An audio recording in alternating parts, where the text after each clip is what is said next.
Há poucos dias, uma mãe americana, Kelly Grimes, fez algo que revela mais sobre a maternidade moderna do que qualquer estatística. Ela ligou para a polícia. E não porque havia perigo, não porque alguém estava ferido, mas porque ela estava no seu limite. E tudo que ela precisava era de 1 minuto para respirar.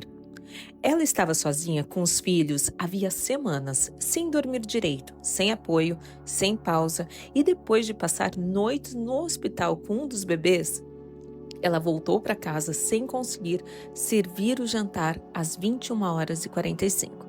Naquela noite, um dos filhos engasgou com terra de uma planta. Ela ligou para o centro de intoxicações, confirmou que estava tudo bem e logo depois ela chamou a polícia. Quando atenderam, ela desabafou: "Eu só preciso que tudo pare por 1 minuto. Que alguém pare o barulho, o choro, o medo de perder esse bebê. Só preciso de 1 minuto para sair, respirar e voltar." Os policiais chegaram e encontraram exatamente isso: uma mãe exausta. Não havia crime, não havia risco. Havia uma mulher completamente sozinha, tentando manter tudo funcionando sem nenhuma rede de apoio. Esse caso ganhou repercussão porque expõe uma verdade silenciosa. A maternidade moderna empurra mulheres para o colapso. Normalizamos o exaustivo como se fosse parte natural do processo. Transformamos a solidão em rotina. E quando a mãe quebra, chamamos de drama, falta de preparo ou até mesmo de exagero. Mas não é exagero, é consequência. E essa consequência tem custo emocional, físico e até ambiental. A casa vira uma extensão desse caos interno e a mãe perde a capacidade de regular em um espaço que deveria sustentá-la. Hoje vamos falar sobre isso, sobre exaustão, falta de apoio e também de mãe solo e o que realmente sustenta ou derruba uma mulher no centro da maternidade. Bora lá? Se você é nova aqui, eu sou Thaís Costa, neuropsicoarquiteta e especialista em desenvolvimento infantil, maternidade consciente e ambientes que regulam o estado emocional da mãe e do bebê. A missão deste canal é simples e urgente: ajudar mulheres a viverem a maternidade com mais lucidez, segurança e verdade, unindo neurociência, espiritualidade aplicada e ambientes preparados para sustentar e não drenar a energia da mãe. E quando falamos de exaustão materna, estamos falando de algo muito maior do que o cansaço. Estamos falando de um sistema inteiro que falha com a mulher. Falha na rede de apoio, falha na distribuição de responsabilidades, falha na compreensão do que significa cuidar de uma criança em tempo integral. A história que você acabou de ouvir não é um caso isolado. Ela é o retrato do que muitas mães vivem em silêncio. Inclusive, eu já vivi. Hoje eu quero que você entenda o que leva uma mulher ao limite e como o corpo, a mente e até o ambiente registram essa sobrecarga muito antes dela conseguir pedir ajuda. Não para romantizar o sofrimento, longe disso, mas para dar nome ao peso que tantas mães carregam sozinhas e principalmente para mostrar caminhos práticos de alívio, especialmente para quem não tem apoio. Agora que você sabe onde estamos pisando, vamos entrar no primeiro ponto: o colapso silencioso da mãe moderna. O colapso materno quase nunca começa com um grande evento. Ele começa com pequenas desistências que passam despercebidas. A mãe para de comer direito porque está resolvendo algo para o bebê. Depois, para de descansar porque a casa precisa de atenção. Depois, para de sentir porque a rotina exige que ela funcione o tempo todo. E esse acúmulo silencioso cria uma sobrecarga que cresce sem alarde, até se tornar insustentável. A sociedade ainda trata esse processo como normal, diz que faz parte, diz que todas passam por isso. Mas o que chamam de normal é, na prática, um desgaste contínuo do sistema nervoso da mulher. É a perda gradual da capacidade de se regular. É a sensação de que, mesmo tentando muito, nunca é o suficiente. Esse tipo de exaustão não melhora com uma noite de sono ou um banho relaxante, que normalmente é o que a mãe ganha, mas ela se instala profundamente. O colapso também não aparece primeiro no emocional, ele aparece no corpo. A mãe começa a esquecer coisas simples, se irrita com estímulos mínimos, tem dificuldade de organizar pensamentos, perde paciência com rapidez e vive em estado de alerta. É a mente tentando funcionar em modo sobrevivência. E quando a mãe chega nesse ponto, qualquer tarefa simples vira mais um gatilho. Outro aspecto importante é que a exaustão tira a capacidade da mulher de pedir ajuda, não por orgulho, mas porque ela já está no limite. Ela não consegue formular o pedido, não encontra palavras, não sente ter a quem recorrer. Quando a mulher entra nesse ciclo, o colapso deixa de ser risco e vira consequência. E é por isso que tantas mães quebram em silêncio, não falam, não pedem e continuam, até que o corpo, a emoção e o ambiente ao redor denunciem o esgotamento. Bom, vamos ver agora por que a solidão não é individual, e sim estrutural, e como ela mantém tantas mulheres sobrecarregadas. A solidão materna não começa quando a mãe perde a paciência. Ela começa muito antes, quando ela percebe que ninguém está realmente disponível para dividir o peso do dia. Isso não é um problema individual, é estrutural. A maternidade moderna, ao contrário das anteriores e da nossa ancestralidade, esta foi construída em um modelo onde a mulher é a única responsável pelo cuidado, mesmo quando existe uma família inteira ao redor. Antes, uma tribo dividia ali todo o cuidado com uma criança. E agora, a mãe, ela tem o quê? O acúmulo de tarefas, de decisões e vigilância constante, enquanto o entorno assume que ela dá conta. A sociedade ainda funciona como se as mulheres tivessem tempo, energia e, pior, disponibilidade ilimitada. E é por isso que tantas mães se sentem emocionalmente isoladas, mesmo morando com outras pessoas. Porque a falta de rede de apoio não é só ausência física, é a ausência de corresponsabilidade. É quando todos veem o esforço, mas ninguém entra de fato na rotina. É quando a mãe está no mesmo ambiente que outras pessoas, mas continua resolvendo tudo sozinha. É quando o parceiro, entre aspas aqui ó, com meu dedinho, ajuda, mas não assume. É quando os familiares opinam, mas não sustentam. É quando as amigas somem porque a maternidade não combina com os momentos delas, sabe? Bom, a solidão também aparece no dia a dia de mães que trabalham dentro e fora de casa. Elas não descansam, elas acumulam funções em uma lógica que existe produtividade o tempo todo. E quando reclamam, sente culpa. Quando pede ajuda, sente vergonha, parece que não dá conta de nada. E quando desabam, acham que falharam. E nada disso é falha pessoal. É o resultado direto de uma cultura que distribui a responsabilidade do cuidado de forma desigual e emocionalmente injusta. A mãe carrega o que deveria ser dividido. Essa solidão não é abstrata. Ela tem efeitos reais no corpo. Ela aumenta o cortisol, ela diminui a tolerância ao estresse, ela altera o sono e reduz a capacidade de concentração, além de impactar profundamente a saúde mental. Uma mãe sozinha vive em estado de alerta constantemente. E quando essa solidão ainda se soma à rotina pesada, ao cansaço acumulado e à sensação de não ter para onde correr, nasce a exaustão profunda. Mas para algumas mulheres, a realidade é ainda mais dura. É quando essa carga toda recai sobre uma única pessoa, que é a mãe solo. E as mães solos têm sobrecarga triplicada. Sabe, quando falamos de exaustão materna, existe um grupo que carrega uma carga que não pode ser comparada: as mães solos. A sociedade costuma olhar para elas com admiração, mas raramente com responsabilidade. A palavra forte é usada como elogio, quando na prática revela abandono. Nenhuma mulher deveria precisar ser forte o tempo todo para sobreviver à própria rotina. A mãe solo não é apenas responsável por tudo, ela é a única responsável. Não existe troca de turno, não existe alguém para dividir decisões, não existe descanso real. Quando o corpo dela pede pausa, não há substituto. Quando o emocional desaba, ninguém segura o resto. Quando ela adoece, a rotina segue igual. Isso cria uma pressão contínua que se soma a um medo silencioso de faltar, porque se ela falha, tudo cai.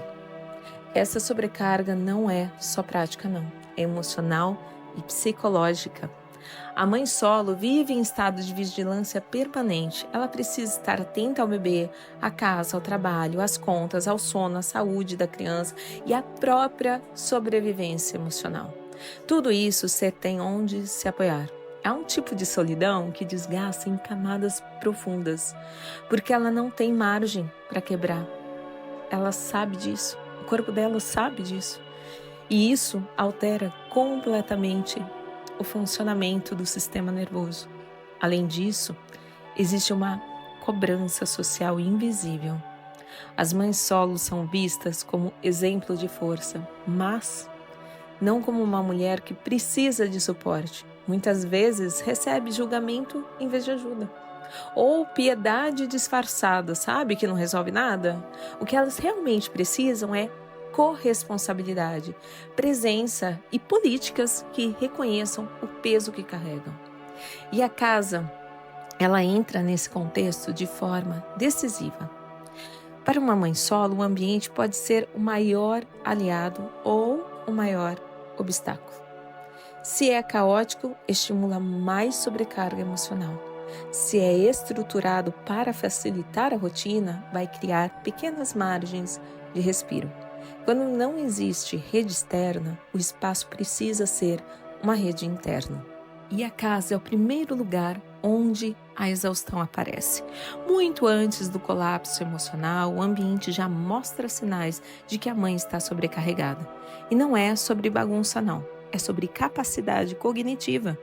Uma mente que está operando em modo de sobrevivência, ela não organiza, ela não prioriza e ela não fecha os ciclos. Ela apenas tenta se manter funcional.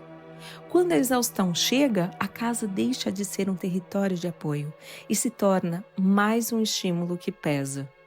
Cada objeto fora do lugar vira um lembrete de que algo que a mãe não conseguiu fazer. Cada acúmulo visual aumenta a sensação de incapacidade. E cada nova demanda da rotina amplia a sobrecarga que ela já carrega. Isso não é falta de disciplina, é neurociência. O cérebro exausto perde eficiência executiva, perde foco, planejamento, tomada de decisão, perde organização e capacidade até mesmo de concluir tarefas. A casa, ela reflete exatamente isso. E quando esse ciclo dura semanas ou até mesmo meses, o ambiente se transforma em um espelho da carga emocional da mãe. Outro ponto importante: a criança reage diretamente ao estado da casa. Ambientes caóticos estimulam hiperatividade, irritabilidade e conflitos, como tantos outros vídeos que fiz nesse canal.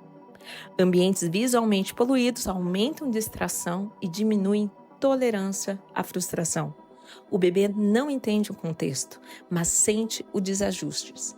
E isso intensifica a exaustão da mãe, obviamente, porque aumenta o trabalho emocional que ela precisa fazer para manter a rotina minimamente estável. Para mães sem rede de apoio, especialmente as mães solos, o impacto é ainda maior. Se o ambiente não ajuda, tudo se multiplica. As tarefas, o cansaço, o tempo gasto, o estresse e a sensação de que o dia nunca termina. Mas quando a casa começa a ser reorganizada como um suporte e não como mais uma demanda, o sistema nervoso da mãe encontra pequenos pontos de respiro. E esses pontos fazem a diferença. Eles devolvem clareza, reduzem estímulos desnecessários e criam condições para a mãe pensar, mesmo dentro de uma rotina que está pesada. Agora eu quero te explicar, no viés da neurociência, por que a exaustão altera o ambiente e o ambiente altera a exaustão. Porque quando a mãe entra nesta exaustão não é só o corpo que cansa. O sistema nervoso inteiro muda de funcionamento. Ela sai do modo regulação e entra no modo de sobrevivência. E é nesse estado que o cérebro deixa de realizar as atividades que parecem simples, como organizar, priorizar, decidir, responder com calma, tolerar estímulos. Nada disso é frescura, é fisiologia. O primeiro impacto está no córtex pré-frontal, que é a região responsável por planejamento, foco e clareza. Sob exaustão prolongada, ele reduz a atividade. O que isso significa na prática? Que a mãe sabe o que precisa fazer, mas não consegue iniciar. Sabe o que precisa organizar, mas não enxerga o caminho. Ela sabe o que precisa resolver, mas não tem energia mental para começar. Isso gera culpa e uma culpa injusta, porque o cérebro não está operante.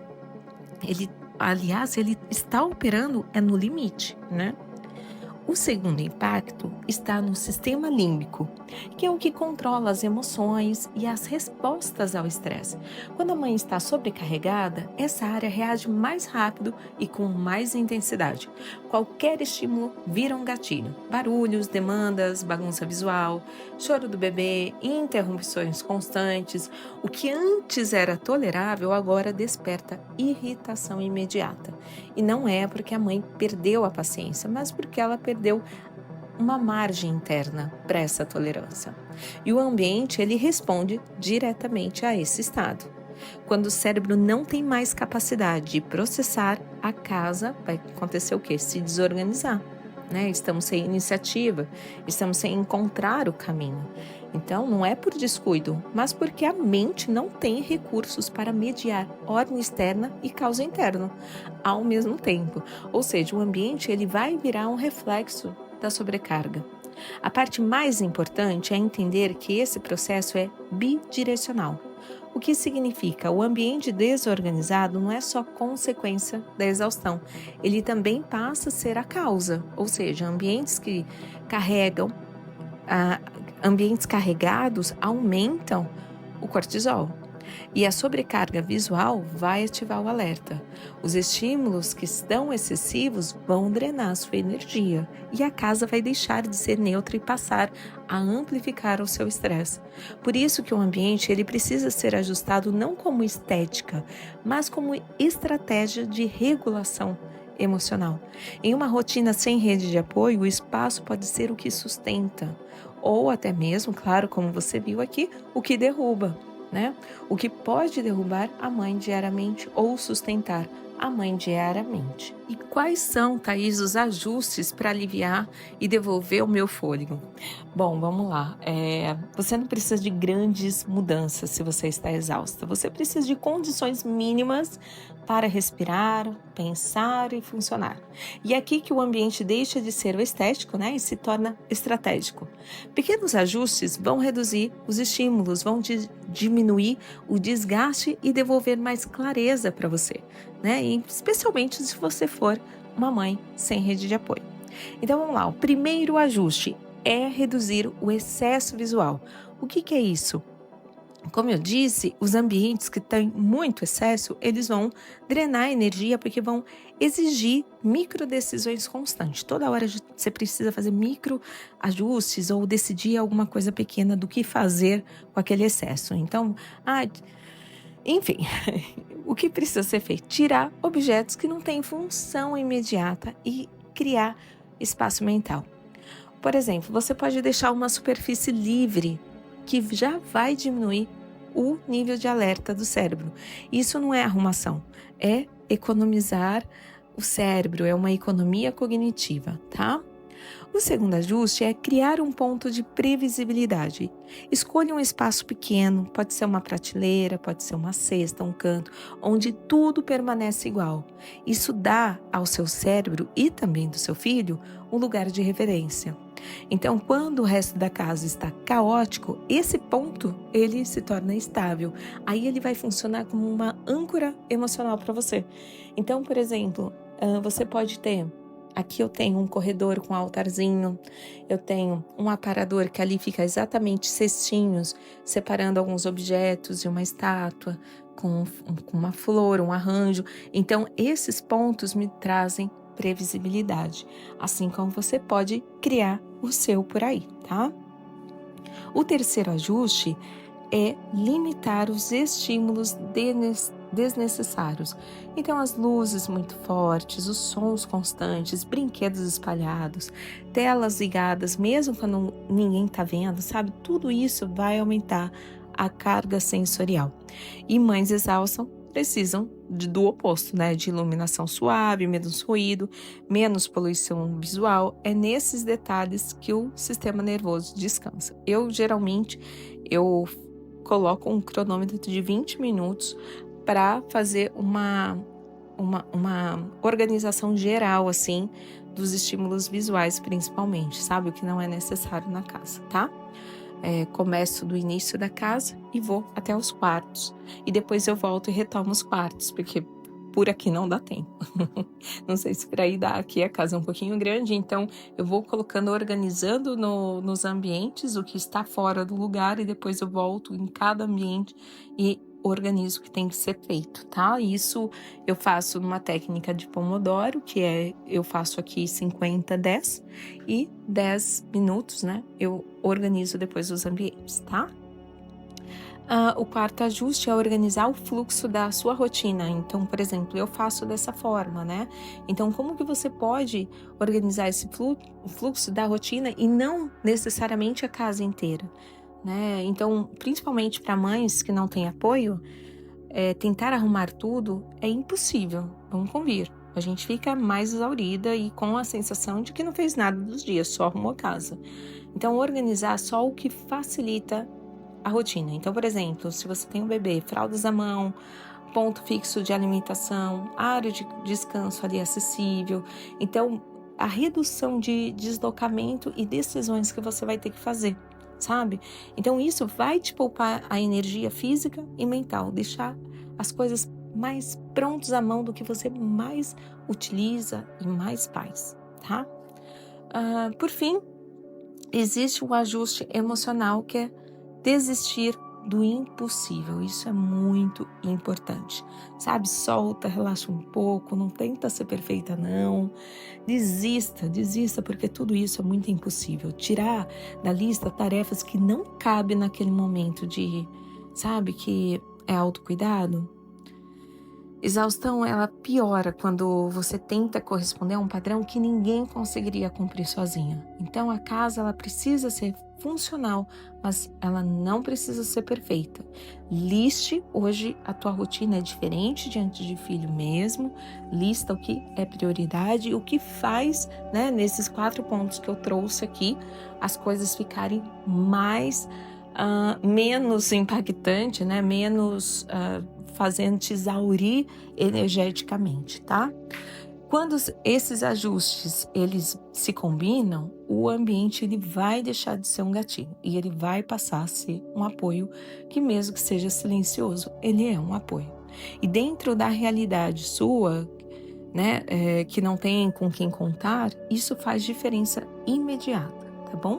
Então, faça esses pequenos ajustes, esses 4 ajustes, reduzir excesso visual, criar um ponto de previsibilidade, limitar estímulos desnecessários, organizar o fluxo da rotina e o quinto, que não é aqui o que fazer, mas é desistir do que é impossível. Priorize, que é a solução para todo esse peso que nós mães carregamos.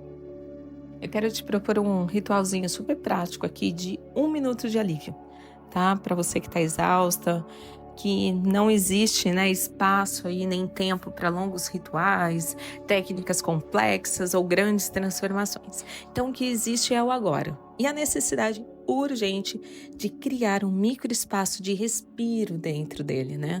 Então, por isso, esse ritual aqui, ele é pensado para durar menos de 1 minuto. Mesmo em dias caóticos. E a ideia é bem simples. O que você vai fazer? Você vai interromper o ciclo de sobrecarga por 60 segundos, reorganizando o sistema nervoso através do ambiente. Então, o primeiro passo é parar onde você está, sem mudar de cômodo. Não importa se a casa está bagunçada, se a pia está cheia, se o bebê está perto. Fique exatamente onde está. Exaustão piora quando a mãe tenta se deslocar para fazer certo. Aí você não precisa ir para outro lugar, ok? O ritual acontece no cenário real. Beleza, ficou aí onde você está, parada. Agora, o segundo passo é reduzir um estímulo imediato, um só.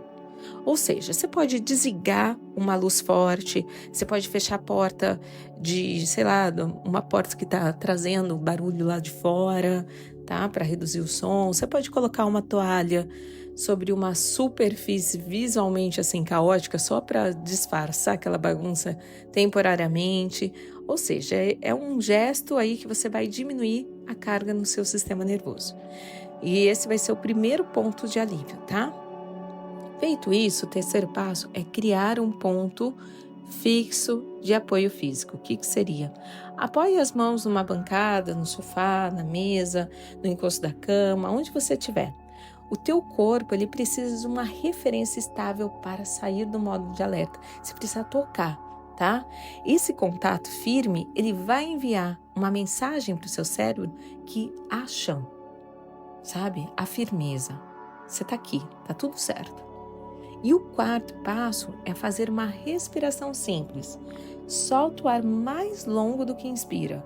E não importa a técnica, o importante é prolongar a saída do ar, porque isso ativa o freio interno do estresse, tá?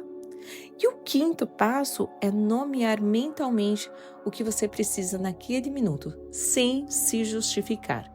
Então, por exemplo, eu preciso de silêncio, preciso de pausa, preciso de ajuda, preciso de leveza. Nomear não vai resolver tudo, mas ele vai reorganizar internamente o que antes estava desordenado. E isso devolve uma direção, tá? Esse ritual, ele não cura a exaustão, mas ele vai interromper o colapso. Ele vai criar um espaço interno e ajudar você a voltar para a rotina com alguns pontos de sustentação. Para quem não tem rede de apoio, esses pequenos respiros, eles vão evitar que o corpo entre numa sobrecarga contínua, ok? Bom, então, só recapitulando, para onde você está, ok? Não muda de ambiente, reduz algum estímulo imediatamente que possa estar te incomodando, apoie em algum lugar para você sentir firmeza, aí você vai respirar em que a sua expiração seja mais longa, tá? Que é a inspiração, e vai, em seguida, nomear mentalmente aquilo que você precisa, tá bom? Feito isso, espero que você tenha uma ferramenta em mãos para em momentos de colapso, aí trazer mais respiro para a tua vida, trazer mais, calmaria, e que isso possa estar te ajudando em momentos tão desafiadores que é para nós. Então, é isso. Vamos fechar essa conversa com consciência, acolhimento, sem romantizar, sem minimizar e sem deixar você sozinha. Bora lá? Então, mãe, exaustão materna não é falha individual, ok? Não é falta de preparo, não é sensibilidade excessiva. Isso tudo é consequência direta de uma rotina que exige demais de você e oferece pouco. Isso tudo é resultado de uma maternidade que acontece sem rede de apoio, sem pausa e sem corresponsabilidade. E quando você chega no limite, quase sempre você chega sozinha. Se você se reconheceu em algum ponto deste vídeo, não há nada de errado com você. Há algo errado com a forma como a maternidade moderna está sendo construída, né? E reconhecer isso não diminui sua força. E também não é uma bandeira para atacar nenhuma sociedade, certo? Pelo contrário, é abrir caminho para que você se trate com a honestidade e o cuidado que você merece. Eu não acredito em soluções mágicas, mas eu acredito muito em clareza, em consciência e pequenos ajustes que devolvem ao nosso fôlego, especialmente quando a vida não permite grandes mudanças. Eu sei que tem momentos que parece que isso nunca vai passar, mas passa. E você pode, inclusive, criar um mantra para você. Tudo é fase, tudo passa, tá? Eu utilizei muito em alguns momentos, isso tá muito mais brando hoje. Eu nem utilizo mais o mantra, mas quando eu tenho algum momento desafiador e isso tá bem, bem raro mesmo, eu repito isso, tá? Olha, eu também acredito em ambientes que regulam e não drenam, em rotinas possíveis, em pausas honestas, em mães que aprendem a não carregar sozinhas o que nunca deveria ter sido exclusivo delas. Se esse conteúdo te trouxe reflexão ou acolhimento, compartilhe com outra mãe que pode estar no limite sem conseguir dizer. Aqui neste canal, a minha missão é ajudar você a viver a maternidade com mais presença, verdade e segurança, cuidando da mente, das emoções e do ambiente que sustenta a sua família. E, obviamente, isso vai virar uma qualidade para o teu filho, para o crescimento e o seu desenvolvimento. Muito obrigada por estar aqui. Até o próximo vídeo. Se você não segue esse canal, siga agora, tá bom? Muito obrigada. Um abraço de mãe para mãe.